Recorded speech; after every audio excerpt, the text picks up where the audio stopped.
सखी 8 गो रहलिया। पहल की का कहतिया, राम जी से पूछली जनकपुर के नारी, बताव बबुआ सखी देत बाड़ी गारी, बताव बबुआ सखी देत बाड़ी गारी।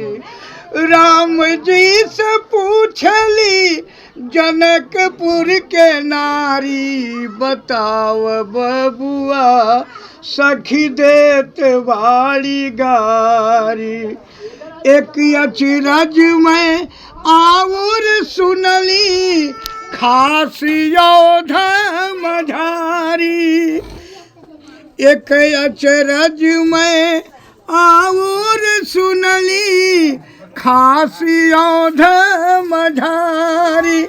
एक भैया गोरे दूसरे भैया कारी, बताव बबुआ सखी देत बाड़ी गारी, बताव बबुआ सखी देत बाड़ी गारी। दूसरी सखी बोल रही है, दूसरे अचरज में आउर सुनली, खास योधा मझारी। दूसरे अचरज में आउर सुनली, खास योधा मझारी। फलवा के खैला से भइल सुतचारी, बताव बबुआ सखी देत बाड़ी गारी, बताव बबुआ सखी देत बाड़ी गारी। तीसरी सखी बोल रही है जी, क्रोध हो गए। तीसरी कहानी है,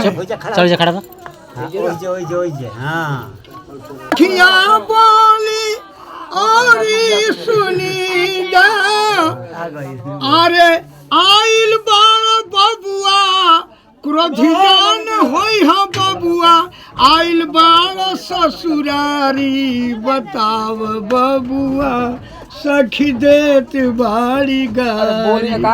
हंस गए, सभी लोग हंस गए कि ठीक कह रही है भाई, ये तो भाई अक्षरा जी सभी गाली देती है माँ बहन।